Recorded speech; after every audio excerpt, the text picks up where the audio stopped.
Hello friends, कैसे हैं आप सब लोग। होप आप सब अच्छे होंगे, मैं भी यहाँ पे अच्छा हूं। हाँ जी, तो लास्ट क्लास में हम लोग स्केड्यूल 1 पढ़ रहे थे और स्केड्यूल 1 में मैंने आपको बोला था 4 ऐसे केसेस हैं जहां पर कंसीडरेशन ना होने के बावजूद भी सप्लाई माना जाएगा और उनमें से एक केस यानी कि एक एंट्री यानी कि एक पैरा हमने पढ़ लिया था। मैंने आपको बताया था इसे पैरा 1, पैरा 2, पैरा 3, पैरा 4 बोलते हैं, लेकिन मैं इसको एंट्री 1, एंट्री 2, एंट्री 3, एंट्री 4 बोलूंगा, कोई फर्क नहीं पड़ता। तो हमने एक एंट्री पढ़ ली, उसमें लिखा था अगर आपके पास कोई बिजनेस एसेट है और अगर आपने उसका परमानेंट ट्रांसफर किया है और अगर आप उसके ऊपर आईटीसी ऑलरेडी अवेल कर चुके हैं, तो अगर आपने कंसीडरेशन नहीं भी लिया तो इसे डीम्ड सप्लाई माना जाएगा। ये हम ऑलरेडी कर चुके हैं। आज हम पढ़ेंगे हमारा सेकंड केस, एंट्री नंबर 2, वो दूसरा केस जहां कंसीडरेशन ना होने के बावजूद भी सप्लाई माना जाएगा। और आज का ये केस बहुत ही इंपॉर्टेंट है, बहुत ही इंपॉर्टेंट है। आइए डिस्कस करते हैं केस नंबर 2 यानी कि एंट्री नंबर 2। मैं एंट्री नंबर 2 बोल देता हूं, इसको कोई फर्क नहीं पड़ता। सप्लाई ऑफ गुड्स और सर्विसेज। मैं आपको बता दूं, जब मैं आपके साथ एंट्री नंबर 1 पढ़ रहा था जहां परमानेंट ट्रांसफर की बात हो रही थी, वो एंट्री नंबर 1 सिर्फ गुड्स के कंटेक्स्ट में थी, बिजनेस एसेट वर्ड लिखा हुआ था। वहां सर्विसेज वाला केस एप्लीकेबल हो ही नहीं सकता। लेकिन जब मैं एंट्री नंबर 2 की बात करूंगा तो क्या है एंट्री नंबर 2 ये तो मैं अभी बताऊंगा, लेकिन मुझे शुरू से ही पता लग गया ये बात कि ये वाला केस जो है वो गुड्स और सर्विसेज और बोथ दोनों के लिए है। तो यानी कि ये वाला केस जो हम पढ़ने वाले हैं ये गुड्स और सर्विसेज दोनों के लिए है। ठीक है सर, ठीक है, ठीक है। सप्लाई ऑफ गुड्स और सर्विसेज और बोथ बिटवीन रिलेटेड पर्सन। लोग कहते हैं अगर रिलेटेड पर्सन के बीच में कोई सप्लाई हुई है गुड्स या सर्विसेज की, तो भले ही वो विदाउट कंसीडरेशन हुई हो, उसे डीम्ड सप्लाई माना जाएगा। प्लीज मेरी बात को ध्यान सुनिए। लोग कहते हैं अगर दो रिलेटेड पर्सन है और उन दोनों के बीच में कोई सप्लाई हुई है, चाहे वो गुड्स की हो या सर्विसेज की हो, उसे डीम्ड सप्लाई माना जाएगा, चाहे वहां पर कंसीडरेशन का इन्वॉल्वमेंट ना हो। और बिटवीन डिस्टिंक्ट पर्सन। अब डिस्टिंक्ट पर्सन क्या होता है इसको भी हम समझेंगे, आज ही समझेंगे। लेकिन अभी आप समझिए, अगर कोई दो डिस्टिंक्ट पर्सन है, देखो रिलेटिव पर्सन में तो हम फिर भी इमेजिन कर लेते हैं, भाई बहन की बात हो रही होगी, हस्बैंड वाइफ की बात हो रही होगी। एनीवेज, अगर दो डिस्टिंक्ट पर्सन है, मैं बता दूंगा क्या होता है डिस्टिंक्ट पर्सन, लेकिन अभी आप ऐसे ही समझिए। अगर कोई दो डिस्टिंक्ट पर्सन है और उन दोनों के बीच में कोई सप्लाई हुई है, भले ही गुड्स की या सर्विस की या बोथ की, तो वो डीम्ड सप्लाई माना जाएगा, चाहे कंसीडरेशन का इन्वॉल्वमेंट ना हो। तो सर इस पैराग्राफ में, इस पैरा में, एंट्री नंबर 2 में लोगों ने क्लियर कर दिया कि अगर दो रिलेटिव के बीच में सप्लाई होती है या दो डिस्टिंक्ट पर्सन के बीच में सप्लाई होती है तो इसे डीम्ड सप्लाई माना जाएगा।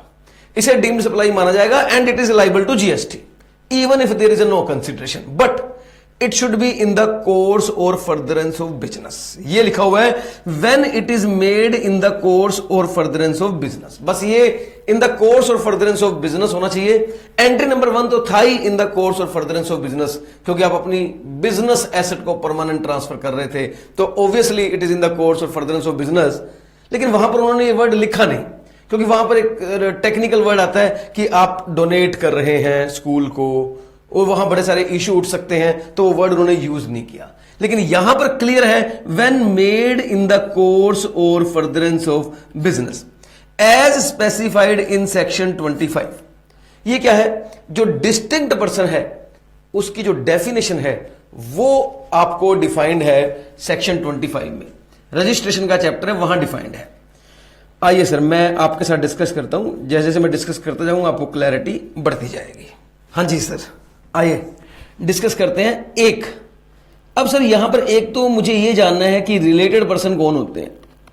यह तो मैं जान गया हूं कि रिलेटेड पर्सन के बीच में होने वाली सप्लाई को डीम्ड सप्लाई माना जाएगा। अब चाहे कंसीडरेशन का इन्वॉल्वमेंट हो या नहीं हो, it doesn't matter. Related person होते कौन है, किस किस को हम रिलेटिव मानेंगे, किस किस को नहीं मानेंगे, इसके बारे में एक एक्सप्लेनेशन है। Explanation to section 15। तो हमारे सीजीएसटी एक्ट का एक सेक्शन है सेक्शन 15, ये वैल्यूएशन से रिलेटेड चैप्टर है, लेकिन वहां पर एक्सप्लेनेशन के अंदर रिलेटेड पर्सन की डेफिनेशन को दिया हुआ है। तो मैं वो डेफिनेशन आज ही पढ़ूंगा और आपको बताऊंगा कि रिलेटेड पर्सन कौन होते हैं। मैं आपको बताऊंगा रिलेटेड पर्सन कौन होते हैं इस डेफिनेशन के थ्रू। और एक हमने ये डिस्कस किया है कि अगर कोई डिस्टिंक्ट पर्सन हो, अगर कोई डिस्टिंक्ट पर्सन हो तो डिस्टिंक्ट पर्सन के बीच में होने वाली सप्लाई भी सप्लाई मानी जाएगी, even if there is no consideration. ये वाली बात सेक्शन 25 में लिखी हुई है। सेक्शन 25, सेक्शन 15 जो है वो वैसे वैल्यूएशन के चैप्टर से रिलेटेड है, वैल्यूएशन के चैप्टर से रिलेटेड है, और सेक्शन 25 जो है वो रजिस्ट्रेशन के चैप्टर से रिलेटेड है, रजिस्ट्रेशन के चैप्टर से रिलेटेड है। लेकिन आज के इस कंसेप्ट को समझने के लिए हमें सेक्शन 25 का भी ओवरव्यू चाहिए और हमें इस एक्सप्लेनेशन का भी कंसेप्ट चाहिए, क्योंकि मैं ये समझा पाऊं वो दो रिलेटिव कौन है और वो डिस्टिंक्ट पर्सन का मतलब क्या होता है। I hope it is clear. Sir अब एक बात हमें बिल्कुल क्लियर हो गई है कि अगर रिलेटिव के बीच में सप्लाई होती है या डिस्टिंक्ट पर्सन के बीच में सप्लाई होती है तो इसे सप्लाई माना जाएगा, even if there is no consideration, but it should be made in the course और फर्दरेंस ऑफ बिजनेस। इतनी बात हमें क्लियर हो गई है। यह भी क्लियर हो गया है कि जो रिलेटिव पर्सन होते हैं उनको डिफाइन किया गया है एक्सप्लेनेशन 2 सेक्शन 15 में, और डिस्टिंक्ट पर्सन को डिफाइन किया गया है section 25 of CGST act, that is registration chapter. हां सर, इतना ही चाहिए था अभी तक के लिए। आइए सर मैं आपको पीपीटी पे लेके चलता हूं। मैंने पीपीटीज बनाई हुई हैं, इनके लिए मैंने अलग से अपना पूरा काम कर रखा है, तो वहीं से आपको दिखाऊंगा।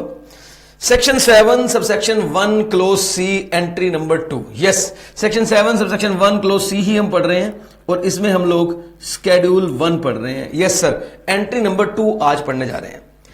कह रहे हैं सप्लाई ऑफ गुड्स और सर्विसेज और बोथ।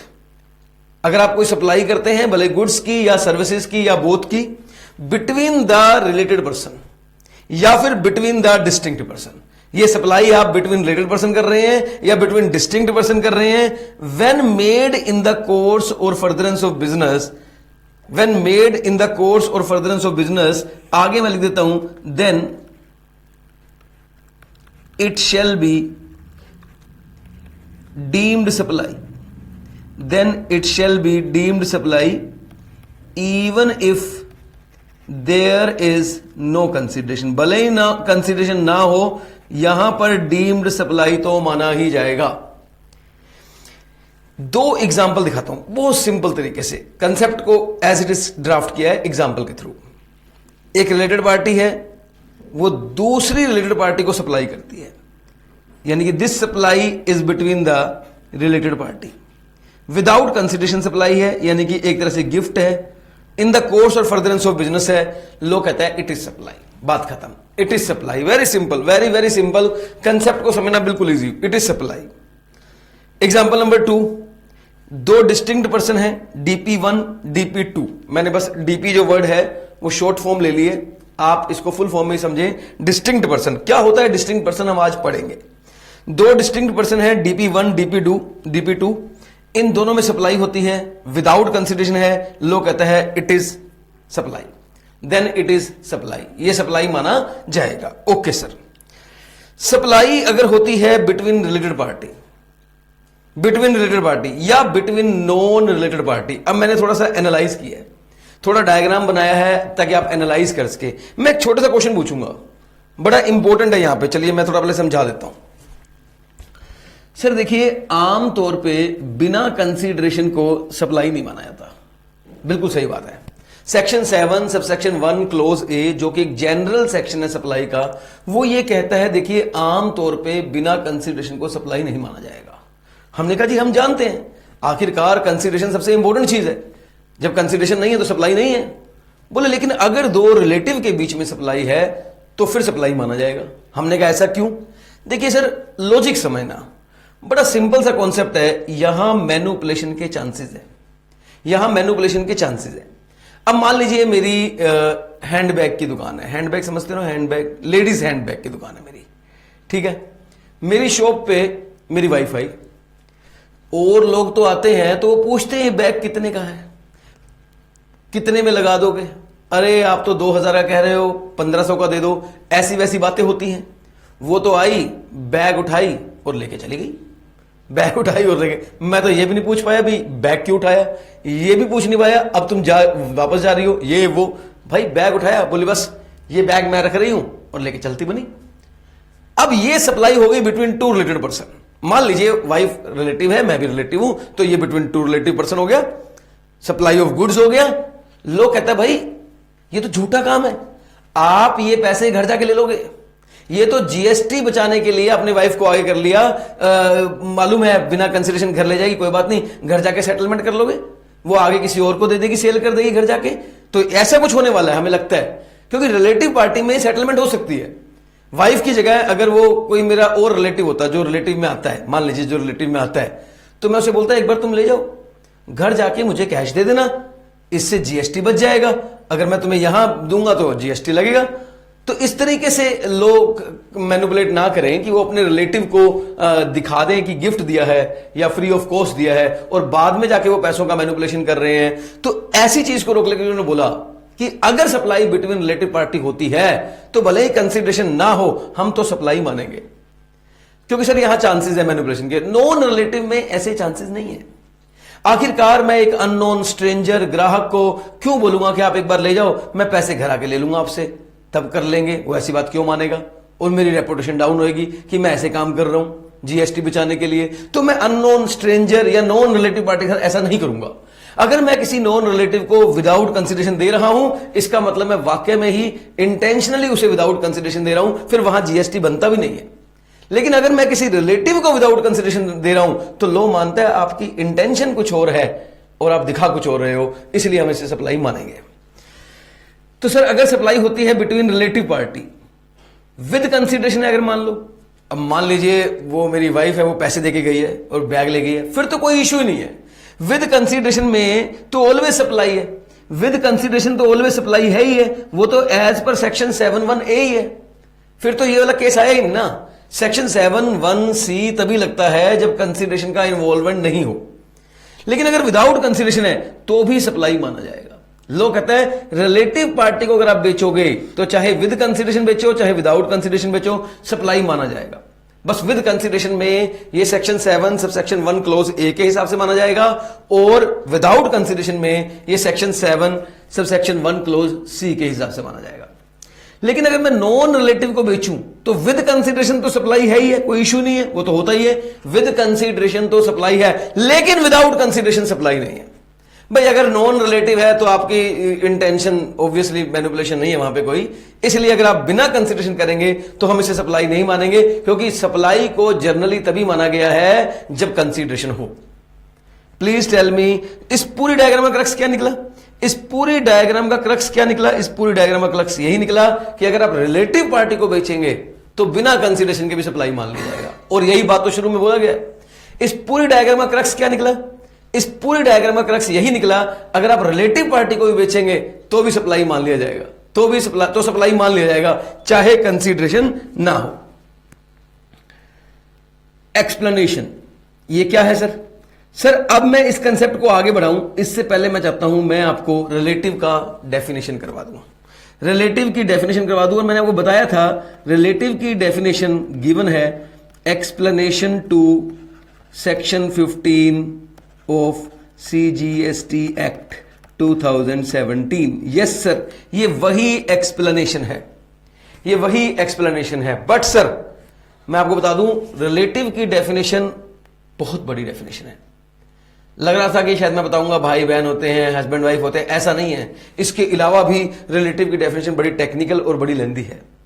लेकिन इस डेफिनेशन को अभी समझना जरूरी है। अगर हम इस डेफिनेशन को नहीं समझेंगे तो हमारा मन में एक अधूरी पिक्चर रहेगी इस कंसेप्ट को लेकर। तो थोड़ा सा टाइम मैं अब रिलेटिव की डेफिनेशन पे लगाने वाला हूं। प्लीज आप ध्यान से सुनना रिलेटिव की डेफिनेशन को। For the purpose of this act, for the purpose of this act, persons shall be deemed to be related person if 1, 2, 3, 4, 5, 6, 7, 8, at least 8 point तो आप समझ जाओ। ए पॉइंट में लिखा हुआ है कि अगर ये 8 केसेस हैं, अगर ये 8 केसेस हैं तो पर्सन को रिलेटिव माना जाएगा। और ये 8 केसेस कौन से हैं? चलिए अब मैं इनको 1 बाय 1 आपके साथ डिस्कस करूंगा। Persons shall be deemed to be relative person if, पहला केस है such persons are officer or directors of one another business. Such persons are officers or directors of one another business. मैं आपको दिखा दूं, ये मैंने एक एक करके एक्सप्लेन किया है। Such persons are officers or directors of one another business. मान लीजिए एक ए लिमिटेड कंपनी है और एक बी लिमिटेड कंपनी है। मिस्टर ए जो है वो बी लिमिटेड में डायरेक्टर है। हालांकि ए लिमिटेड जो है उसका ही डायरेक्टर है मिस्टर ए, लेकिन वो बी लिमिटेड में भी डायरेक्टर है। और बी लिमिटेड का जो मिस्टर बी है वो ए लिमिटेड में भी डायरेक्टर है, बी में भी है और साथ में ए में भी डायरेक्टर है। तो ए जो है वो बी में डायरेक्टर है, बी जो है वो ए में डायरेक्टर है। सच पर्सन्स आर ऑफिसर और director in one another's business. One another business, तो लोग कहते हैं जो mister A and mister B है वो आपस में रिलेटिव माने जाएंगे। इन दोनों के बीच में अगर कोई सप्लाई होती है तो उसे डीम्ड सप्लाई माना जाएगा, even if it is made without consideration. Please sir, मैं फिर समझाना चाहूंगा आपको, सप्लाई के अंदर रिलेटिव की डेफिनेशन को हम डिस्कस कर रहे हैं। सप्लाई के अंदर हम रिलेटिव की डेफिनेशन को डिस्कस कर रहे हैं। डेफिनेशन बहुत इंपॉर्टेंट है। पहला है, अगर ऑफिसर और डायरेक्टर हो आप एक दूसरे के बिजनेस के, तो आप दोनों को आपस में रिलेटिव मान लिया जाएगा। दूसरा point, such person are legally recognised partners in a business. बहुत सिंपल है, अगर कोई पार्टनरशिप फर्म है और उसके जो पार्टनर है वो आपस में हमेशा रिलेटिव माने जाएंगे। एक पार्टनरशिप फर्म है एबीसी, उसके 3 पार्टनर है, mister A, mister B, mister C. अब ये तीनों आपस में हमेशा डीम्ड रिलेटिव माने जाएंगे। डीम्ड रिलेटिव माने जाएंगे। लॉ बोलता है अगर किसी फर्म के पार्टनर्स हैं और उनके आपस में बीच में कोई सप्लाई होती है तो वो ऑलवेज डीम्ड सप्लाई मानी जाएगी, चाहे वहां कंसिडरेशन का इन्वॉल्वमेंट हो या नहीं हो। तो mister A, mister B, mister C, because they are partner in the same firm and therefore they are deemed to be relative. Is it clear और नॉट क्लियर? 2 केस मैंने करवा दिए, 8 केसेस है, मैंने 2 केसेस आपको करवा दिए। प्लीज टेल मी आपको दोनों केस क्लियर हुए या नहीं हुए? बिल्कुल सर हो गए हैं। पहला केस हमें समझ में आ गया है, अगर वो एक दूसरे के बिजनेस में ऑफिसर्स या डायरेक्टर्स हैं तो वो रिलेटिव है, अगर वो पार्टनर्स हैं एक ही फर्म में तो वो रिलेटिव है। Such persons are employer and employ. Oh my god, ये कमाल की बात लिखी है। Such persons are employer and employ. Employer और एम्प्लॉय आपस में हमेशा, एम्प्लॉयर एंड एम्प्लॉय आपस में हमेशा पार्टनर माने जाएंगे। Employer and employ are always deemed to be related party. Employer and employ are always deemed to be related party. Employer employ हमेशा आपस में रिलेटिव माने जाएंगे। सर ये कैसे मान लिया? अब ये लॉ ने माना है, मैंने थोड़ी माना है। जब लॉ कह रहा है कि एम्प्लॉयर एम्प्लॉय रिलेटिव है तो इसका मतलब एम्प्लॉयर एम्प्लॉय रिलेटिव है, बात खत्म। हालांकि इस पॉइंट पर मुझे बहुत सारी बातें करनी है आपके साथ। एम्प्लॉयर एम्प्लॉय के कंटेक्स्ट में मुझे बड़ी सारी बातें करनी है, लेकिन अभी नहीं, पहले मैं ये डेफिनेशन कंप्लीट करवा दूं, फिर मैं सीधा एम्प्लॉयर एम्प्लॉय को ही उठाऊंगा। चलो आप लोग मुझे 3 केसेस बताओ। अरे ऐसे याद कर करके पढ़ेंगे, कोई जल्दबाजी नहीं है, हमें सब कुछ याद भी करना है, सब कुछ याद भी करना है। एग्जाम देने हैं, नॉलेज थोड़ी पढ़ रहे हैं, नॉलेज के लिए थोड़ी पढ़ रहे हैं, नॉलेज प्लस एग्जाम दोनों के लिए पढ़ रहे हैं। तो बताइए वो 3 केसेस बताइए जो आपने पढ़ लिए। सर अगर वो एक दूसरे के बिजनेस में ऑफिसर या डायरेक्टर हैं तो वो रिलेटिव माने जाएंगे। बिल्कुल सही जवाब, बिल्कुल सही जवाब। अगर वो दोनों एक दूसरे के बिजनेस में ऑफिसर या डायरेक्टर हैं तो वो रिलेटिव माने जाएंगे। दूसरा बोलो, दूसरा फटाफट। सर दूसरा केस था अगर वो आपस में पार्टनर्स हैं किसी फर्म में तो वो partners are always treated as relative. बिल्कुल सही है। तीसरा, एम्प्लॉयर एम्प्लॉय हमेशा रिलेटिव माने जाएंगे। Very good. चौथा सुनिए, 8 पॉइंट है, ध्यान रखना। एनी पर्सन डायरेक्टली और इनडायरेक्टली ओन, कंट्रोल और होल्ड 25% और मोर of the outstanding voting stock or share or both of them। अगर आपका किसी कंपनी के अंदर 25% इक्विटी शेयर है, 25% इक्विटी शेयर है, 25% कंट्रोल है, होल्ड है, तो आप और वो कंपनी आपस में रिलेटिव माने जाएंगे। यानी कि अगर मैं किसी कंपनी के 25% शेयर्स खरीद लूं तो मैं उस कंपनी का रिलेटिव माना जाऊंगा। यहां लिखा है एक एबीसी लिमिटेड है, एक मिस्टर एक्स है। मिस्टर एक्स के पास इस एबीसी लिमिटेड के 25% इक्विटी शेयर है। अब एबीसी लिमिटेड और मिस्टर एक्स को ऑलवेज रिलेटिव मान लिया जाएगा। प्लीज टेल मी क्लियर और नॉट क्लियर। यस सर, ये तो बड़ा ही आसान था। Next, one of them directly और इनडायरेक्टली कंट्रोल अदर्स। अगर दो लोग हैं, उनमें से एक दूसरे को कंट्रोल कर रहा है, एक दूसरे को नहीं, एक दूसरे को नहीं, एक दूसरे वाले को कंट्रोल कर रहा है। एक होता है एक दूसरे को, वहां दोनों इन्वॉल्व हो गए, यहां एक दूसरे को कंट्रोल कर रहा है। पहले वाला सेकंड वाले को कंट्रोल कर रहा है या सेकंड वाला पहले को कंट्रोल कर रहा है, मान लो, तो भी दोनों को रिलेटिव माना जाएगा। इसकी बेस्ट एग्जांपल है holding company and subsidiary company. हालांकि इस पॉइंट को आप फोर्थ में भी कवर कर सकते हैं, क्योंकि होल्डिंग कंपनी के बाद सब्सिडरी कंपनी के हमेशा मोर देन 50% शेयर होते हैं, यानी कि 51 मान लो, तो वहां 25 होने पर भी आप बन ही जाते हो रिलेटिव, यहां भी बन ही जाओगे। लेकिन फिर भी इन्होंने यहां पर जो बेस्ट एग्जांपल हमारे बनती है वो होल्डिंग सब्सिडरी की ही बनती है। होल्डिंग कंपनी का जो कंट्रोल है वो सब्सिडरी कंपनी के ऊपर होता है, इसलिए वन ऑफ देम डायरेक्टली और इनडायरेक्टली कंट्रोल्स द अदर। तो इन holding company and subsidiary company are also deemed to be related party.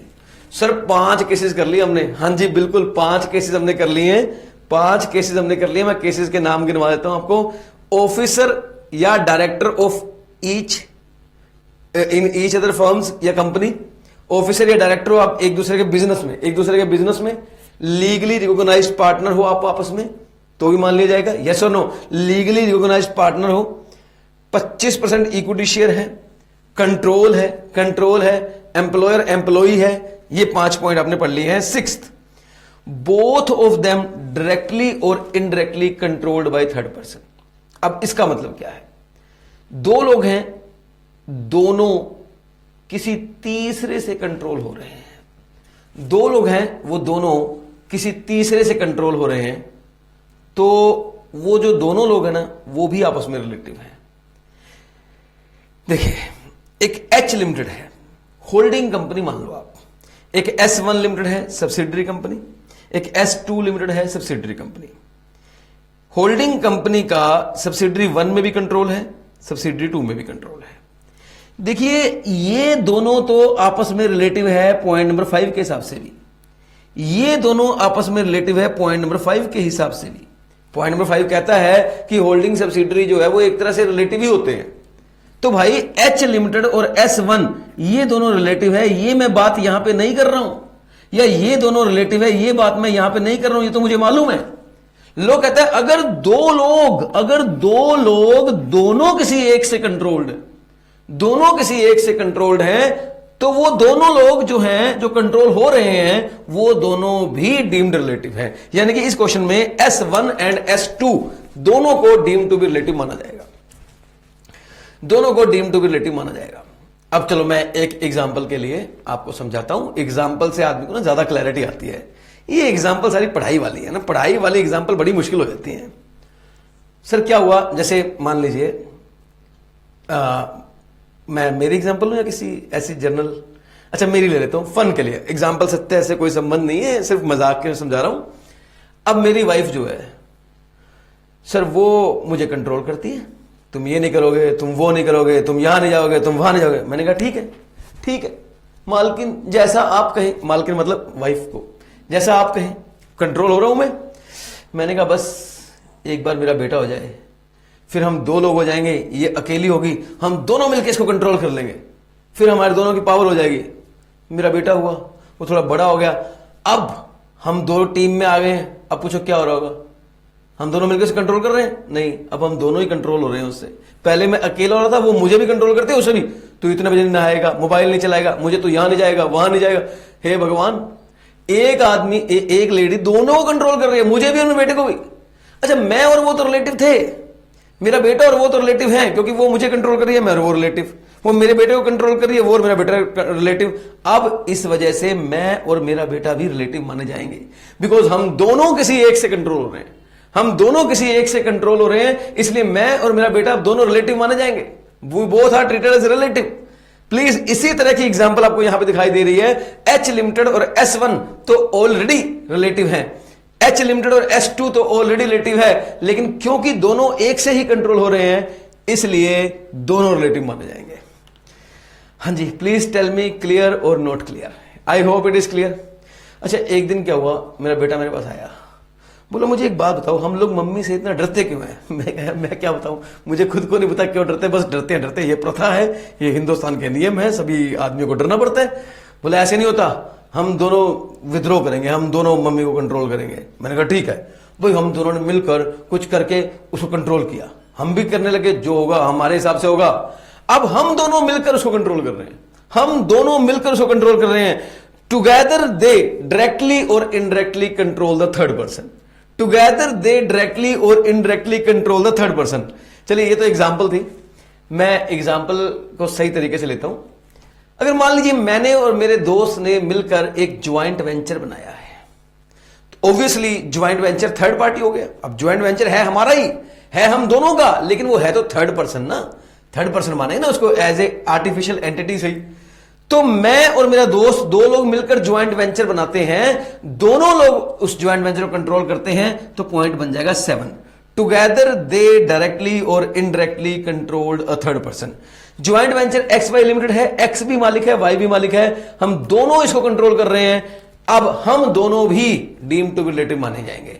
दो लोग मिलकर तीसरे को कंट्रोल करते हैं तो भी दोनों रिलेटिव हैं, दो लोग तीसरे से कंट्रोल हो रहे हैं तो भी डीम टू बी रिलेटिव है, तो भी डीम टू बी रिलेटिव है। मैंने आपको बता दिया है, मैंने आपको 7 पॉइंट करवा दिए हैं सर, मैंने आपको 7 पॉइंट करवा दिए हैं रिलेटिव की डेफिनेशन के। प्लीज मेरे साथ पढ़िए। मैं आपको पहला पॉइंट याद दिलवाता हूं, इफ दे आर ऑफिसर और director in one another's business, that is the point number 1।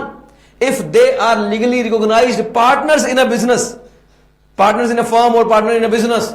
Point number 2, employer and employ are deemed to be relative. Point number 3, employer employee को हमने रिलेटिव मान दिया।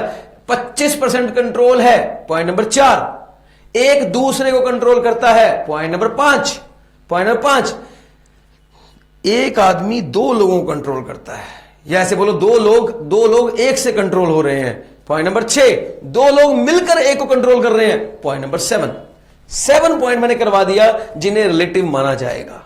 यानी कि अब इस क्वेश्चन में अगर आप देखें तो एक्स एंड वाई लिमिटेड जो है वो दोनों आपस में रिलेटिव हैं। अगर एक्स एंड वाई लिमिटेड के बीच में कोई ट्रांजैक्शन होगी तो वो दो रिलेटिव के बीच में ट्रांजैक्शन मानी जाएगी। ठीक है सर, ठीक है, कोई इश्यू नहीं है। 8th point, they are member of the same family. हां जी, तो 7 पॉइंट्स हम कर चुके हैं जहां दो लोगों को रिलेटिव माना जाएगा, राइट। 8th पॉइंट है, they are member of the same family.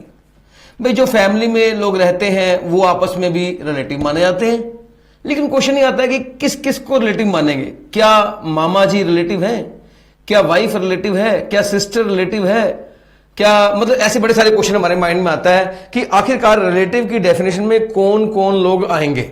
तो लॉ ने क्लियर किया कि हम एक सेक्शन है, सेक्शन 2 क्लोज 49, वहां पर उन्होंने फैमिली का मीनिंग क्या है लिख दिया है। हां जी, तो मैं एक और डेफिनेशन आपको करवा रहा हूं आज जो सेक्शन 2 से रिलेटेड है। मैंने आपको बताया था सेक्शन 2 से रिलेटेड डेफिनेशन मैं आपको टाइम टू टाइम करवाता रहूंगा। आज मैं आपको सेक्शन 2 से रिलेटेड डेफिनेशन करवा रहा हूं। फैमिली मीन्स, सर पहला पॉइंट है spouse and children of the person. आप बता सकते हैं इस पर्सन का मतलब क्या है? इस पर्सन का मतलब क्या है? Spouse and children of the person, इसका मतलब है जो सप्लायर है, जिसको वो बेच रहा है, सप्लाई कर रहा है, वो उसकी स्पाउस है। यानी कि एक तरफ हमारे पास सप्लायर होता है और एक तरफ हमारे पास रेसिपिएंट होता है। बड़े ध्यान सुनना, ये पॉइंट बड़ा इंपॉर्टेंट है। ज्यादातर लोग इस बात को समझ नहीं पाते हैं, ट्रस्ट में। उन्हें लगता है बस बीवी और बच्चे रिलेटिव है, लेकिन आप समझना मैं क्या कहना चाह रहा हूं। सप्लायर जो है, मान लीजिए वो मिस्टर एक्स है और रेसिपिएंट जो है वो मिसिज एक्स है। तो स्पाउस ऑफ द पर्सन, यानी स्पाउस जो है वो इस सप्लायर, जो सप्लायर मतलब जो सप्लाई कर रहा है, इसकी जो रेसिपिएंट है अगर वो इसकी स्पाउस है, रेसिपिएंट जो है अगर वो सप्लायर की स्पाउस है, तो दोनों को रिलेटिव माना जाएगा। चिल्ड्रन ऑफ द पर्सन, अगर एक्स जिसको सप्लाई कर रहा है वो उसके चिल्ड्रन है, एक्स जिसको सप्लाई कर रहा है वो उसके चिल्ड्रन है, तो इन दोनों को रिलेटिव माना जाएगा। ऐसे इसका मतलब इस तरीके से बताया गया है। आप बोलोगे सर तो इसका यही मतलब था, इसमें बड़ी बात क्या है? आप दो लोगों को आपस में रिलेटिव बना रहे हो आप, तो सप्लायर और रेसिपिएंट की बात है। सर यहां एक कंफ्यूजन आने वाली है थोड़ी देर में, आप चिंता मत करो, मैं क्लियर करके चलूंगा आपको। सेकंड पॉइंट लिखा है parents, grandparents, brothers and sisters of the person if they are wholly or mainly dependent on the said person. Supplier जो है उसके जो पेरेंट्स हैं, उसके जो ग्रैंड पेरेंट्स हैं, मैं से लिख लेता हूं, थोड़ा माइंड में पिक्चर आपकी क्लियर हो जाएगी। सप्लायर जो है, रेसिपिएंट कौन है? रेसिपिएंट है मान लीजिए पेरेंट्स। सप्लायर जो है वो सप्लाई कर रहा है अपने पेरेंट्स को, सप्लायर सप्लाई कर रहा है अपने ग्रैंड पेरेंट्स को, सप्लायर सप्लाई कर रहा है अपने ब्रदर को, ब्रदर्स को, सप्लायर सप्लाई कर रहा है अपनी सिस्टर्स को। अगर ये लोग डिपेंडेंट है, अगर ये लोग डिपेंडेंट है इस सप्लायर के ऊपर, अगर ये लोग डिपेंडेंट है इस सप्लायर के ऊपर, तो ये रिलेटिव है, तो ये रिलेटिव है, dependent on the said person. मैं आपको बता दूं, जो पहला पॉइंट था वहां डिपेंडेंट या नॉन डिपेंडेंट की कोई बात नहीं है। अगर एक आदमी अपनी वाइफ को कोई गुड्स सप्लाई कर रहा है तो उन्हें आपस में रिलेटिव माना जाएगा, वाइफ भले ही उसकी डिपेंडेंट, उस पर डिपेंडेंट हो या नहीं हो। एक आदमी अपने चिल्ड्रन को सप्लाई कर रहा है तो वो चिल्ड्रन जो है वो उसके हमेशा रिलेटिव माने जाएंगे, चाहे वो उसके ऊपर डिपेंडेंट हो या नहीं हो। वाइफ और बच्चों का डिपेंडेंट होना जरूरी नहीं है। लेकिन अगर एक आदमी अपने पेरेंट्स को गुड्स सप्लाई कर रहा है, अपने ग्रैंड पेरेंट्स को गुड्स सप्लाई कर रहा है, अपने ब्रदर को सप्लाई कर रहा है, अपने सिस्टर को सप्लाई कर रहा है, तो वो फिर रिलेटिव तब माने जाएंगे जब वो उनके ऊपर डिपेंडेंट होंगे, जब वो उनके ऊपर डिपेंडेंट होंगे। अब देखो एक और चीज दिखाता हूं। मान लो सप्लायर है, वो गुड सप्लाई कर रहा है अपने मान लीजिए फादर इन लॉ को।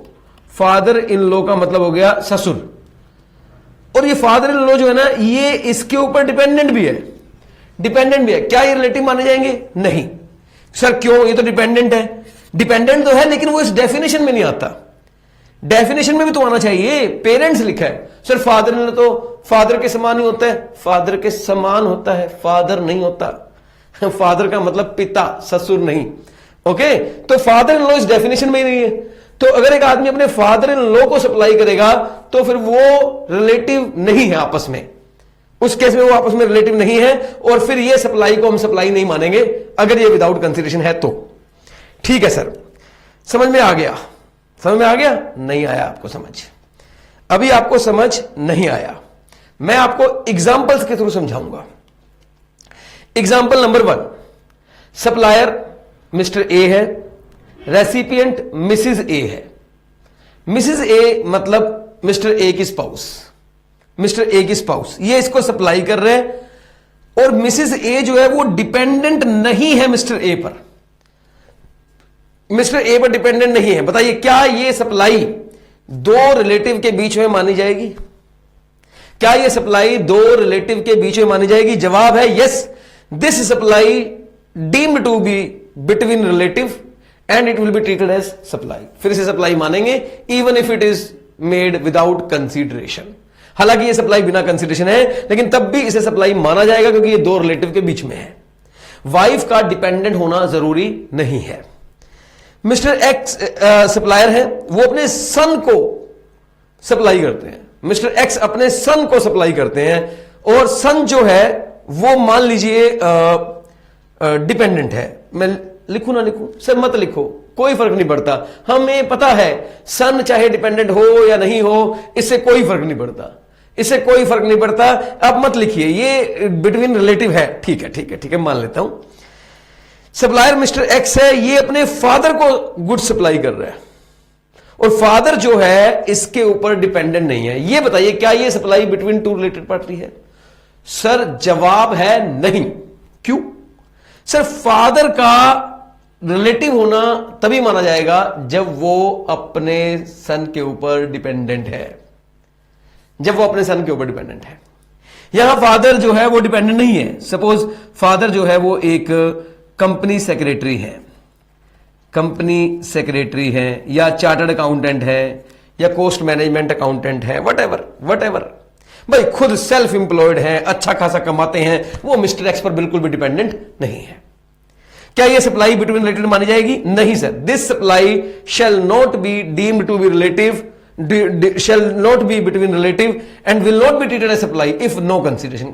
देखिए अगर आप इस कैटेगरी से बाहर हो गए, अगर आप पॉइंट नंबर 2 जो हम ओरिजिनली पढ़ रहे हैं उससे बाहर हो गए, फिर आप जनरल पॉइंट में आ गए, फिर कंसिडरेशन होगा तो सप्लाई मानेंगे वरना नहीं मानेंगे। ओके, अब मैं एक क्वेश्चन आपसे पूछूंगा, उस क्वेश्चन का जवाब आपने मुझे देना है, ठीक है? और वो जवाब देखना चाहूंगा कितना अच्छा देते हो आप। मिस्टर एक्स जो है वो सप्लायर है और ये फादर है,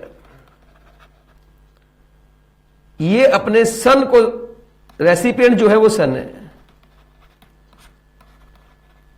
फादर जो है नॉन डिपेंडेंट है और ये सप्लाई कर रहे हैं। बताइए ये supply between two related party है या नहीं है? प्लीज मैं देखना चाहता हूं आप क्या आंसर देते हैं।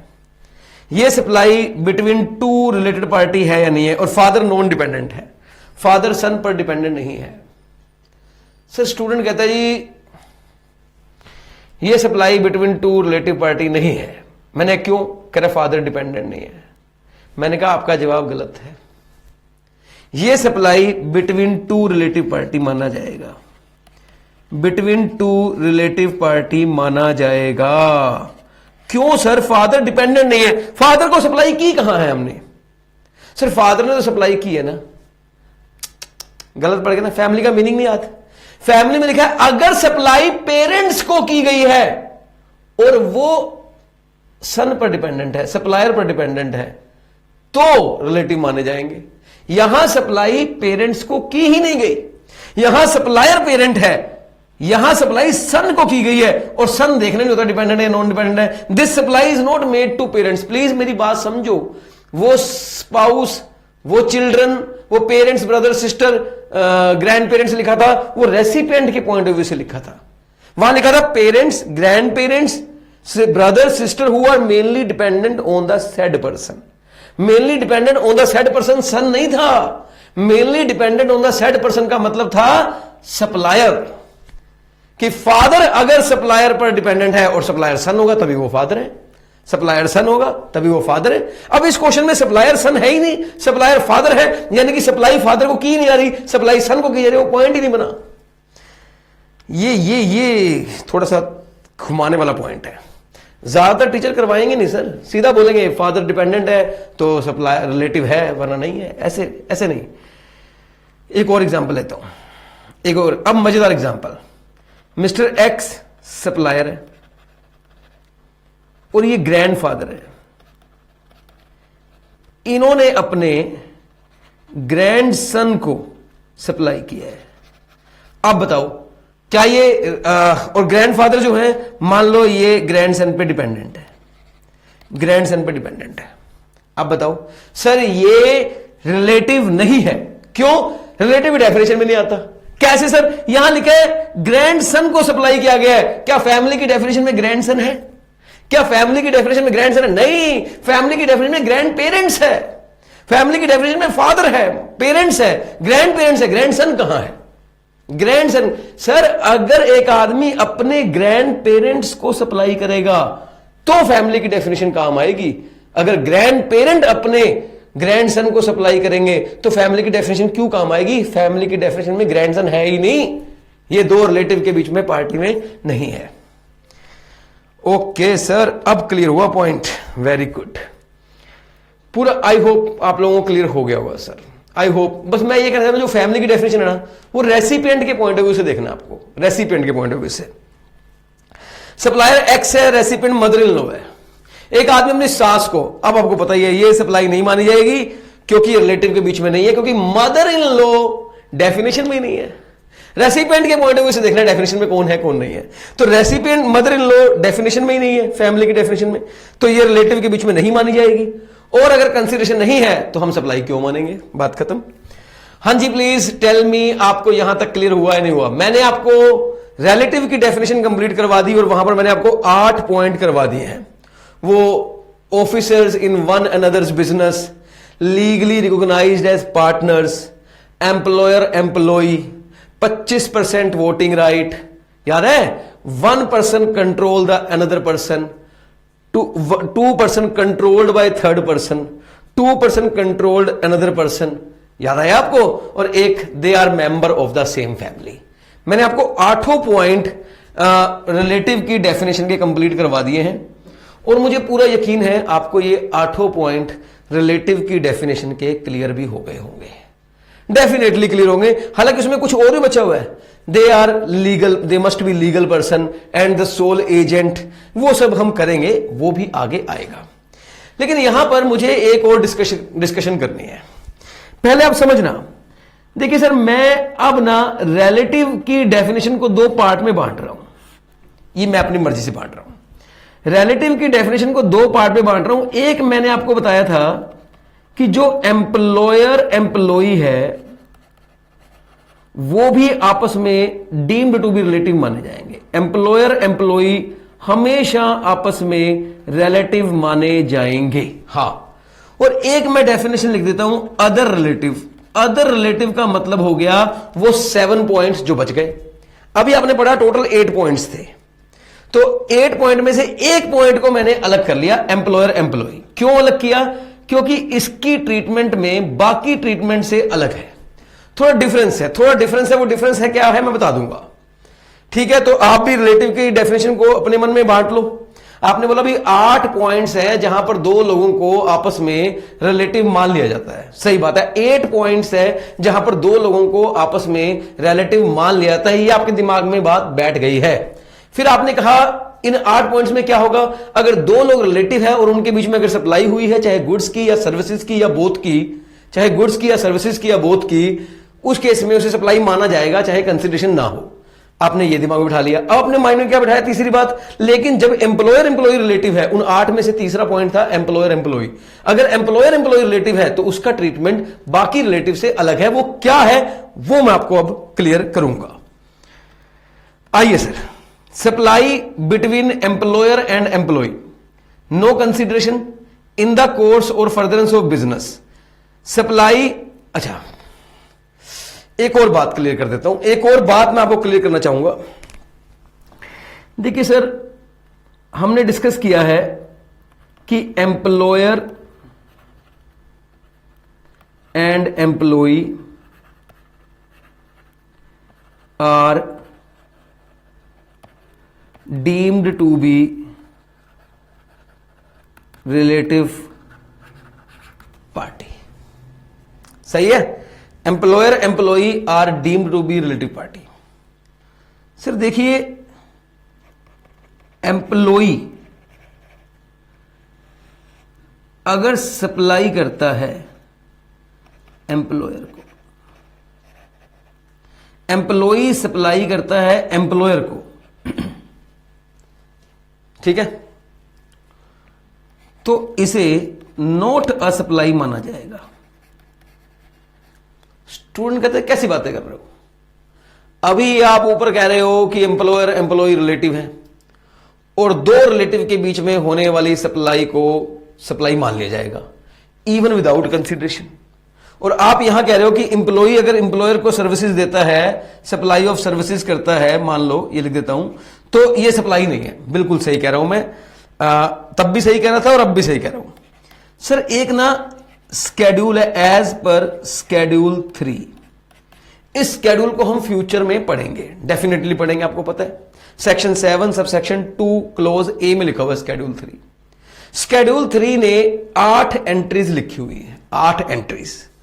उन 8 एंट्रीज में क्या लिखा है, इन 8 केसेस में सप्लाई नहीं मानी जाएगी, ना गुड्स की ना सर्विस की, क्लियर कट लिखा हुआ है। In the following 8 category there will not be a supply, there will not deem to be supply neither in case of supply of goods nor in case of supply of services। 8 cases में ना supply goods की मानी जाएगी ना services की मानी, in fact supply ही नहीं मानी जाएगी। वो सेक्शन ज्यादा स्ट्रॉन्ग है इस सेक्शन से। तो मैं वो पहले कह दूं कि एम्प्लॉयर एम्प्लॉय के बीच में जो सर्विसेज होती हैं वो सप्लाई मानी जाती है, लेकिन अगर एम्प्लॉय एम्प्लॉयर को देगा तो नहीं मानी जाएगी। ये ज्यादा बड़ा सेक्शन है, तो ये पहले उसको ओवररूल कर देता है। यानी कि हम तो वही पढ़ेंगे जो एम्प्लॉयर एम्प्लॉय को देता है। हाँ, हम वही सर्विसेज पढ़ेंगे जो एम्प्लॉयर एम्प्लॉय को देता है। एम्प्लॉय एम्प्लॉयर को देगा तो हम पहले ही बोल देंगे जी ये तो बात ही खत्म करो, ये तो केस ही बार है। देखिए ना, आप कभी सोचो, अब जैसे मेरा स्टूडियो है, मेरा ये पूरा मैंने एक ऑफिस ले रखा है, पूरा स्टूडियो बनाया हुआ है यहां पे, और एक मैंने स्टाफ भी रखा हुआ है, पीएन भी रखा हुआ है। अब मान लो मेरा पीएन है, वो मेरे से 15,000 रुपये महीना सैलरी लेता है एक महीने की। उसका काम क्या है? सारा सेटअप लगाना, सब तैयार करना, स्टूडियो क्लास रेडी हो, इसके लिए जो भी प्रिपरेशन है वो आगे करता है, पानी वानी पिलाना, सब कुछ वो मैनेज करता है। जब वो मुझसे 15,000 रुपये सैलरी लेगा महीने बाद, क्या साथ में जीएसटी भी चार्ज करेगा?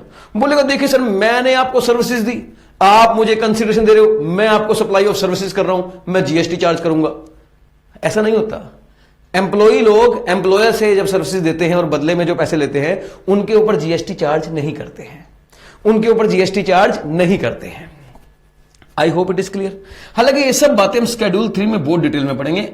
शेड्यूल 3 डिटेलिंग करेगा इसके ऊपर, डिटेलिंग। लेकिन अब आप एक बार मन में बिठा लो कि एम्प्लॉयर एम्प्लॉय के बीच में सप्लाई को सप्लाई कहते हैं, लेकिन एम्प्लॉय ने अगर एम्प्लॉयर को दी है वो तो बाहर है, वो तो बाहर है। तो सर एक चीज तो होगी बात, हाँ जी सर, हम हमेशा याद रखेंगे एम्प्लॉय जो एम्प्लॉयर को सर्विसेज देता है वो जीएसटी में नहीं आती।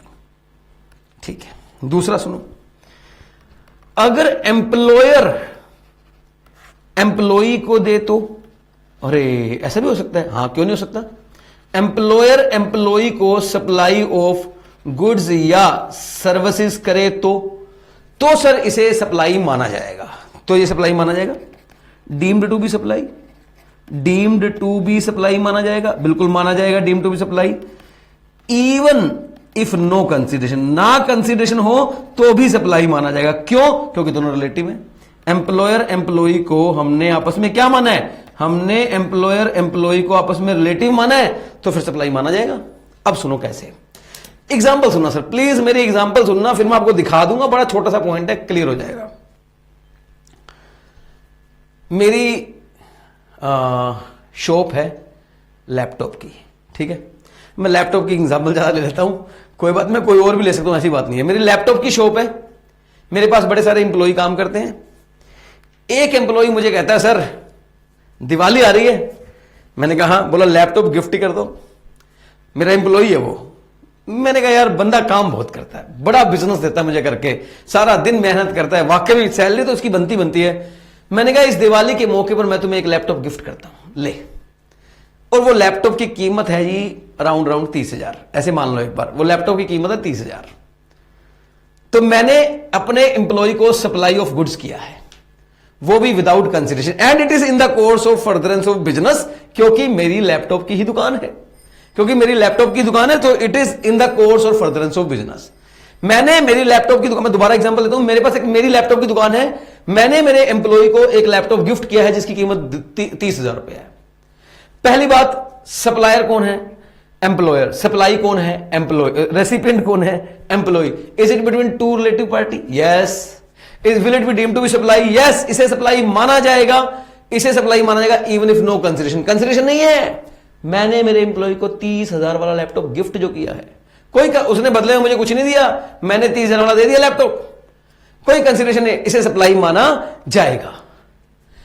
लेकिन यहां पर मैंने आपको बोला था एम्प्लॉयर एम्प्लॉय की सर्विसेज को अलग कर लो और बाकी रिलेटिव की अलग कर लो। एक डिफरेंस है, वो डिफरेंस सुनो क्या है।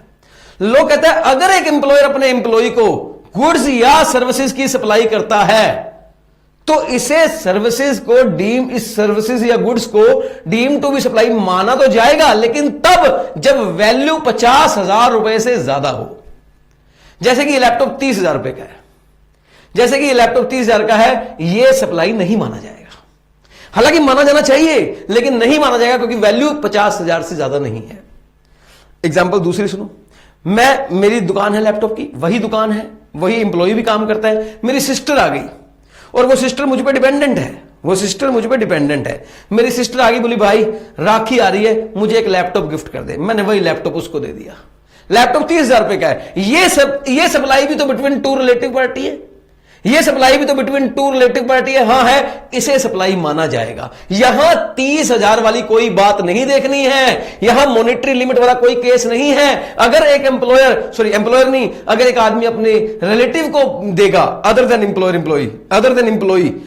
एम्प्लॉय किसी बहन को, या वो होल्डिंग सब्सिडरी कंपनी वाले, कोई भी केस हो, उन 7 में से कोई भी केस हो, अगर एक आदमी अपने रिलेटिव को देगा तो सप्लाई माना जाएगा, लिमिट कोई नहीं है मॉनेटरी की। लेकिन अगर एम्प्लॉयर के बीच में है, एम्प्लॉयर अपने एम्प्लॉय को दे रहा है, तो 50,000 से ऊपर की अगर सप्लाई है तो ही सप्लाई माना जाएगा। सर क्लियर हो गया? नहीं, अभी नहीं हुआ, मुझे और एग्जांपल देने दो।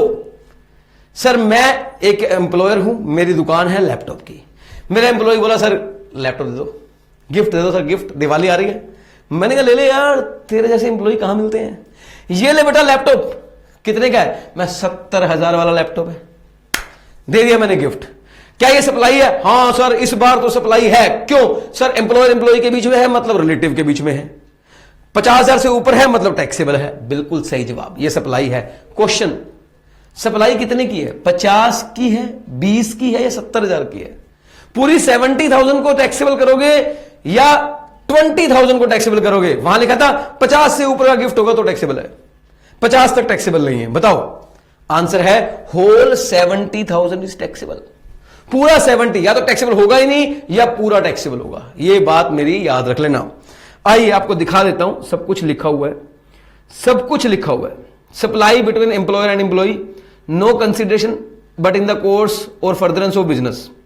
अगर सप्लाई एम्प्लॉयर के बीच में है और वैल्यू एक्सीड करती है 50,000, या फिर वैल्यू एक्सीड नहीं करती 50,000, अगर वैल्यू एक्सीड करती है तो ये सप्लाई माना जाएगा, और जितनी वैल्यू है पूरी सप्लाई मानी जाएगी। 70,000 की वैल्यू है, 50,000 से ऊपर है, पूरे 70,000 को सप्लाई मान लिया जाएगा। अगर वैल्यू एक्सीड नहीं करती 50,000, मान लो वैल्यू, फिर सप्लाई नहीं माना जाएगा। मान लो वैल्यू 30,000 पे है, and then it will not be a supply, nothing will be taxable. Please tell me this concept is clear to you all और नॉट? बता दीजिए। अब मैंने एक फाइनल चार्ट बनाया है। गिफ्ट अगर आपने एम्प्लॉय को दिया है तो दो केस हो सकते हैं, 50,000 तक वाला, एक्सेस हो 50,000। 50,000 में हम सप्लाई नहीं मानेंगे, एंट्री नंबर 2 एप्लीकेबल नहीं है। 50,000 से ऊपर है, सप्लाई मानेंगे, और एंट्री नंबर 2 एप्लीकेबल है। अदर देन एम्प्लॉय है, लेकिन अदर देन एम्प्लॉय है, लेकिन रिलेटिव है। हम other than employee non relative भी तो हो सकते हैं, मैं दोस्त को भी तो दे सकता हूं। अदर देन एम्प्लॉय अगर रिलेटिव है, रिलेटिव और नॉन रिलेटिव है। सर अगर नॉन रिलेटिव है ना, फिर तो बिना कंसीडरेशन के सप्लाई नहीं माना जाएगा। एंट्री नंबर 2 एप्लीकेबल नहीं होएगा। कंसीडरेशन होगा तो सप्लाई है, कंसीडरेशन नहीं है तो सप्लाई नहीं है। एंट्री नंबर 2 तो एप्लीकेबल नहीं होगा। लेकिन अगर रिलेटिव है तो it is always taxable as supply, यहां without any monetary limit. Monetary limit का कोई फंडा नहीं है, it is always taxable as supply. मेरी बहन को अगर मैं गिफ्ट दूंगा तो चाहे वो 20,000 का हो, चाहे 50,000 का हो, चाहे 90,000 का हो, टैक्सेबल माना जाएगा। लेकिन एम्प्लॉय को दूंगा तो 50,000 तक को गिफ्ट को टैक्स नहीं किया, 50,000 से ऊपर के गिफ्ट को टैक्स किया है। सप्लाई, चलिए सर हमने कंप्लीट कर दिया एम्प्लॉय वाला। अब मैं आपको याद दिलवाता हूं, थोड़ा बैक लेके चलता हूं, आपको बैक लेके चलना पड़ेगा मुझे, मैंने काफी आगे ले गया हूं आपको। हाँ जी, अब मैं थोड़ा दोबारा दिखाऊंगा पीछे से आपको। चलो चलो चलो चलो चलो बड़े चलो। यस, इस पॉइंट का हेडिंग मेरा दिखाने का मन है, और फिर मैं दोबारा वापस वहीं लेके आऊंगा आपको, कोई इशू नहीं है। एक बार आप इसको याद कर लो। सर हमने डिस्कस किया आज ये पॉइंट, एंट्री नंबर 2, जो कहता है सप्लाई ऑफ गुड्स और सर्विसेज और बोथ बिटवीन रिलेटेड पर्सन। हमने डिस्कस किया अगर दो रिलेटेड पर्सन के बीच में कोई सप्लाई होती है, चाहे गुड्स की या सर्विस की, उसे सप्लाई मान लिया जाएगा। अगर दो रिलेटेड पर्सन के बीच में सप्लाई होती है, चाहे गुड्स की या सर्विसेज की, उसे सप्लाई मान लिया जाएगा। ये हम डिस्कस कर चुके हैं। और लिखा था अगर दो डिस्टिंक्ट पर्सन के बीच में सप्लाई होती है तो उसे भी सप्लाई मान लिया जाएगा। So now it is the time मैं आपको बताऊं डिस्टिंक्ट पर्सन क्या होते हैं। डिस्टिंक्ट पर्सन क्या होते हैं ये डिस्कस करूं, और फिर बताऊं दो डिस्टिंक्ट पर्सन के बीच में होने वाली सप्लाई को भी सप्लाई माना जाएगा। सर फर्स्ट ऑफ ऑल मैं आपको बता दूं, जो हालांकि मैं आपको ऑलरेडी बता भी चुका हूं, ऐसी बात नहीं है कि मैंने नहीं बताया आपको। Supply between distinct person, DP1 DP2। DP का मतलब है DP stands for distinct person, supply between distinct person even if without consideration but in the course or furtherance of business it shall be deemed to be supply मानी जाएगी। क्योंकि देखिए आमतौर पर बिना कंसिडरेशन के सप्लाई नहीं मानी जाती, आमतौर पर बिना कंसिडरेशन के सप्लाई नहीं मानी जाती, लेकिन अगर दो डिस्टिंक्ट पर्सन में सप्लाई हुई है तो फिर सप्लाई माना जाएगा, फिर सप्लाई मानी जाएगी। प्लीज टेल मी आपको यहां तक क्लियर हुआ या नहीं हुआ।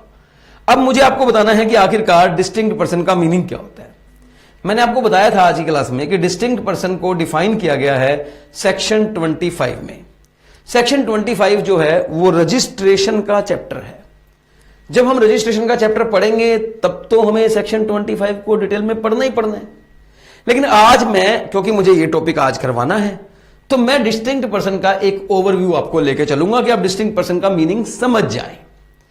ठीक है, देखिए सर, जीएसटी के अंदर ना एक कंसेप्ट है और वो कंसेप्ट है one state one registration. Please, GST के अंदर एक कंसेप्ट है वन स्टेट वन रजिस्ट्रेशन। पहले मैं आपको बता दूं, इंडिया में जो जीएसटी है उसके अंदर जो रजिस्ट्रेशन का सिस्टम है वो स्टेट वाइज है। जिस स्टेट से आप गुड्स या सर्विसेज को सप्लाई करेंगे उस स्टेट में आपको रजिस्ट्रेशन करवानी पड़ेगी। प्लीज मेरी बात समझिए। मान लीजिए सर मैं दिल्ली में हूं, मान के लीजिए मैं हूं दिल्ली में, मैं दिल्ली में हूं और मेरी वीडियो क्लासेस जो है वो दिल्ली से बिकती हैं। मैंने मेरा ऑफिस दिल्ली में खोला हुआ है, मेरी ब्रांच जो भी है वो दिल्ली में है, मैं दिल्ली में हूं, दिल्ली में मेरा ऑफिस है, मैं मेरी गुड्स या सर्विसेज जो भी सप्लाई करता हूं वो दिल्ली से ही करता हूं। तो मैं अपनी टैक्सेबल सप्लाई किस स्टेट से करता हूं? दिल्ली से। So I am liable to get registered in Delhi. मुझे दिल्ली में रजिस्ट्रेशन करवानी पड़ेगी। अब क्या हुआ सर, पंजाब में मैंने एक और ऑफिस खोल लिया। जो लोग पंजाब से और पंजाब में ऑर्डर करते हैं वहां से भी उनको मेरी वीडियोस सेल की जाती हैं या उनको भेजी जाती हैं। मतलब मेरी अब सप्लाई जो है वो दिल्ली से भी हो रही है और मेरी सप्लाई पंजाब से भी हो रही है। Now I am liable to get two registration, one in Delhi and one in Punjab. The question is, sir वो तो मैं ही हूं, मेरा ही तो ऑफिस है पंजाब में भी, तब भी आपको दो रजिस्ट्रेशन लेनी पड़ेगी। अगर आप एक स्टेट से ज्यादा स्टेट में सप्लाई करते हैं तो आपको हर उस स्टेट में रजिस्ट्रेशन लेनी पड़ेगी जहां से आप सप्लाई करेंगे। ठीक है सर। देखिए सर, मेरा प्लेस ऑफ बिजनेस है दिल्ली, एक मेरा दिल्ली में ऑफिस है, एक मेरा पंजाब में ऑफिस है, एक मेरा हरियाणा में ऑफिस है, एक मैंने हरियाणा में भी खोल लिया है, रोहतक में, मैंने एमपी में खोली है, मैंने आंध्र प्रदेश में खोली है, मैंने मतलब जहां जहां मेरा मन किया मैंने वहां खोली है। हर एक स्टेट में मुझे एक रजिस्ट्रेशन लेना मैंडेटरी है। सो दिल्ली के लिए मुझे लेनी पड़ेगी सेपरेट रजिस्ट्रेशन, पंजाब के लिए मुझे लेनी पड़ेगी सेपरेट रजिस्ट्रेशन, हरियाणा के लिए लेनी पड़ेगी सेपरेट रजिस्ट्रेशन। हालांकि मेरा पैन नंबर तीनों केस में सेम रहेगा। आपको बताऊंगा मैं जब रजिस्ट्रेशन चैप्टर में आऊंगा कि रजिस्ट्रेशन हमारी पैन बेस्ड है। हमारे रजिस्ट्रेशन के 10 डिजिट तो पैन वाले ही होते हैं। रजिस्ट्रेशन के जो टोटल नंबर ऑफ डिजिट होते हैं उनमें 10 डिजिट तो पैन वाले ही होते हैं। मतलब पैन नंबर मेरा वही रहेगा, चाहे मेरा दिल्ली में रजिस्ट्रेशन नंबर अलग है, पंजाब में अलग है, हरियाणा में अलग है, लेकिन तीनों में पैन नंबर सेम है। मतलब उनको पता है मैं ही हूं दिल्ली वाला, मैं ही हूं पंजाब वाला, मैं ही हूं हरियाणा वाला। दिल्ली में मेरा ऑफिस है, पंजाब में मेरा ऑफिस है, हरियाणा में मेरा ऑफिस है। लोग कहता है आप आपस में डीपी हो। दिल्ली वाले पंजाब के लिए डिस्टिंक्ट पर्सन है, पंजाब वाले हरियाणा के लिए डिस्टिंक्ट पर्सन है, दिल्ली के लिए डिस्टिंक्ट पर्सन है। अगर मैं यहां से यहां सप्लाई करता हूं, अगर मैं यहां से यहां सप्लाई करता हूं, सर ईमानदारी से बताओ मैं किसी और को सप्लाई कर रहा हूं या अपने आप को सप्लाई कर रहा हूं?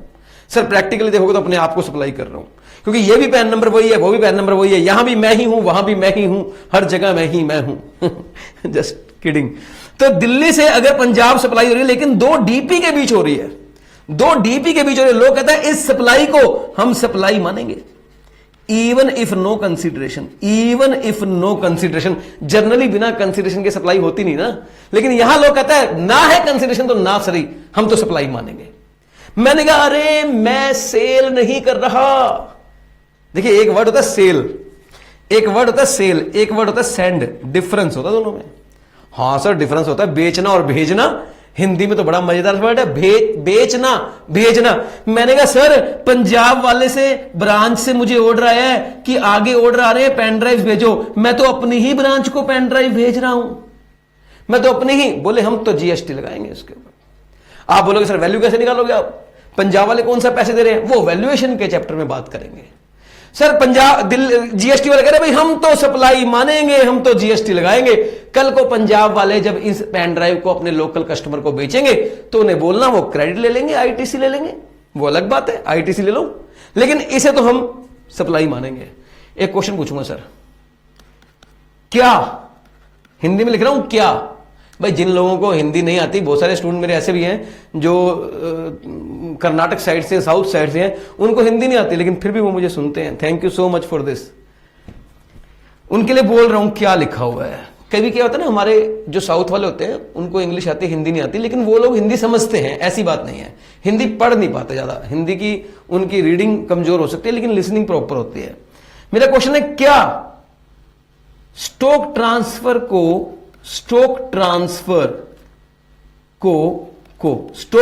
को जीएसटी में लाया जा रहा है, जीएसटी में लाया जा रहा है, मतलब क्या स्टॉक ट्रांसफर पर जीएसटी लगाया जा रहा है? जवाब है yes, this is stock transfer. Basically यहां मैं बोलूंगा दिस इज स्टॉक ट्रांसफर, ये स्टॉक ट्रांसफर है और स्टॉक ट्रांसफर पर जीएसटी लगाया जा रहा है। क्या मैं ये कह सकता हूं सेल्फ सप्लाई आर टैक्सेबल, अपने आप को सप्लाई कर रहा हूं लेकिन आप टैक्सेबल कर रहे हो, सेल्फ सप्लाईज आर टैक्सेबल? जवाब है हां, सेल्फ सप्लाई आर टैक्सेबल। तो this is the concept of distinct person. अभी पूरा नहीं हुआ, आधा हुआ है। तो sir concept of one state one registration, अगर आपका एक स्टेट में एक बिजनेस है तो आपको रजिस्ट्रेशन लेनी पड़ेगी। सर पर मान लीजिए एक बंदे का एक स्टेट में मल्टीपल बिजनेस है, एक स्टेट में। सर मैं दिल्ली में रहता हूं, दिल्ली में एक एरिया है रोहिणी, एक एरिया है करोल बाग, एक एरिया है साउथ एक्स। तो सर दिल्ली में 3 एरिया है, एक रोहिणी, एक करोल बाग और एक साउथ एक्स। क्लियर है? Hello hello hello. दिल्ली में 3 एरिया है, एक रोहिणी, एक करोल बाग और एक साउथ एक्स। मेरा क्वेश्चन है, मेरा रोहिणी में भी दुकान है, करोल बाग में भी दुकान है, साउथ एक्स में भी दुकान है। आप बताइए मुझे एक रजिस्ट्रेशन लेनी पड़ेगी या 3 लेनी पड़ेंगी? और मैं बता दूं वन स्टेट वन रजिस्ट्रेशन का कंसेप्ट है, दिल्ली एक स्टेट है। सर देखिए जीएसटी वाले कहते हैं हम तो आपको कहेंगे कि आप एक ही रजिस्ट्रेशन ले लो। अगर आप एक ही रजिस्ट्रेशन ले लोगे तो ये दिल्ली करोल बाग साउथ एक्स आपस में डीपी नहीं माने जाएंगे। उस केस में दिल्ली से करोल बाग अगर आप सप्लाई करते हो, करोल बाग से साउथ एक्स सप्लाई करते हो, साउथ एक्स से दिल्ली करते हो, साउथ एक्स से करोल बाग करते हो, करोल बाग से दिल्ली, व्हाटएवर, इन्हें सप्लाई नहीं माना जाएगा क्योंकि आपने एक ही रजिस्ट्रेशन ली है। लेकिन साथ में जीएसटी ने यह भी कहा कि अगर कोई मल्टीपल रजिस्ट्रेशन लेना चाहे, अगर कोई मल्टीपल रजिस्ट्रेशन लेना चाहे तो मोस्ट वेलकम, उसके लिए हम लोग रेडी हैं, वो चाहे तो ले ले। तो sir separate registration can be taken if he opted for multiple registration. Separate registration can be taken, मैं लिख दूंगा however there is no need for separate registration।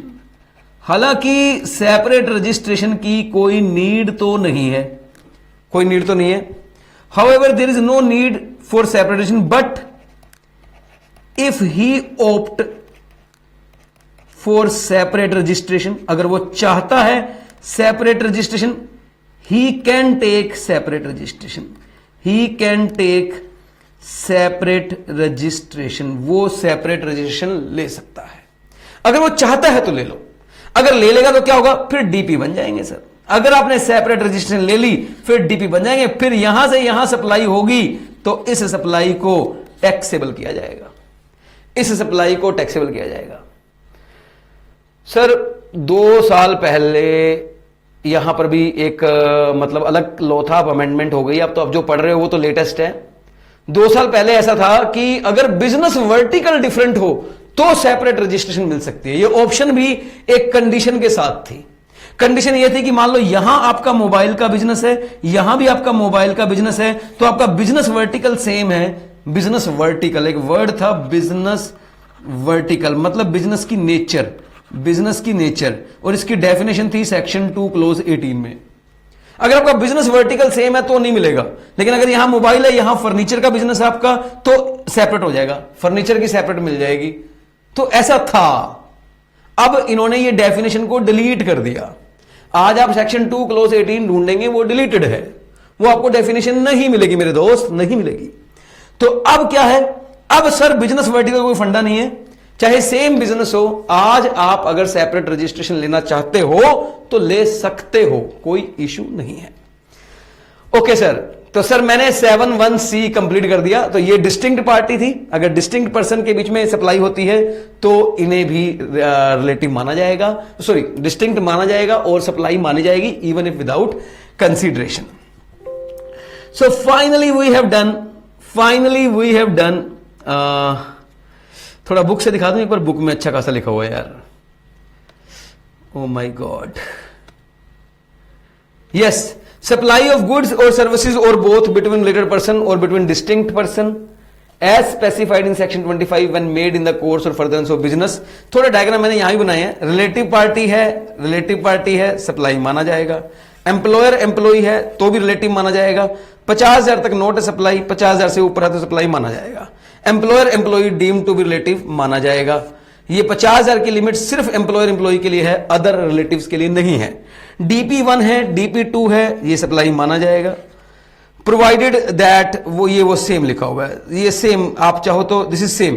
Provided that gifts not exceeding 50,000 rupee in value in a financial year by an employer to employee shall not be treated as supply. 50,000 से ऊपर है तो ही supply माना जाएगा, अगर exceed नहीं कर रहे हैं तो सप्लाई नहीं माना जाएगा। ये सेम लिखा हुआ है, छोड़ो। अगर 50,000 से एक्सीड नहीं कर रहे तो सप्लाई नहीं माना जाएगा।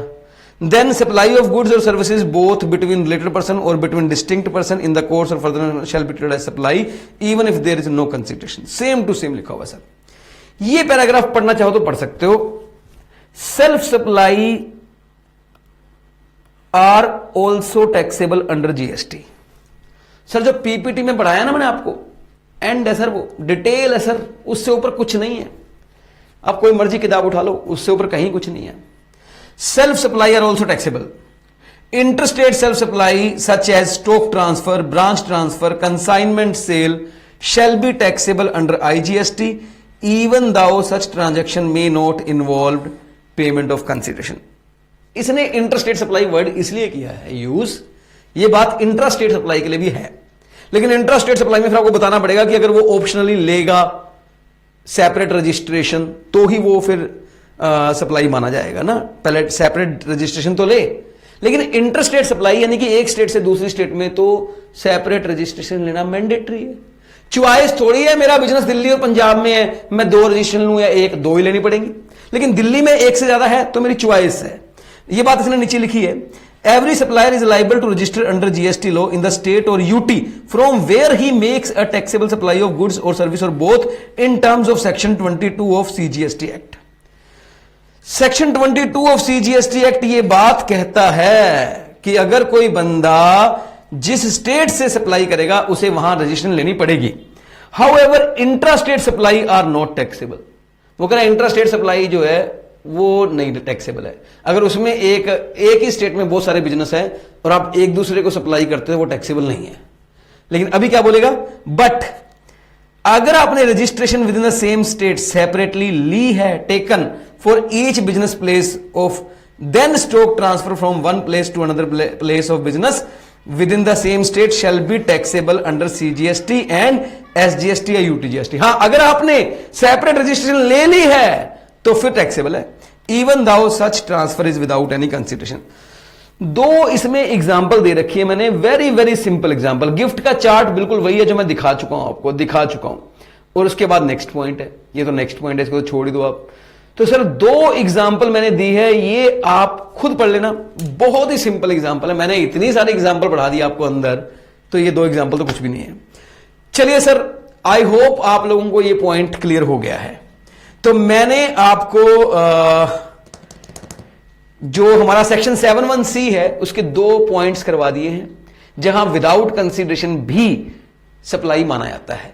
अगली क्लास में हम 3rd पॉइंट करेंगे और 3rd पॉइंट काफी बड़ा है और अगली क्लास में ना हम थर्ड एंड फोर्थ दोनों कर लेंगे, क्योंकि फोर्थ बड़ा छोटा सा है लेकिन थर्ड पॉइंट बहुत बड़ा है। Third point is very lengthy, तो उसमें बहुत टाइम लगने वाला है, तो वो हम नेक्स्ट क्लास में करेंगे। चलिए आज के लिए इतना ही। Till then bye bye.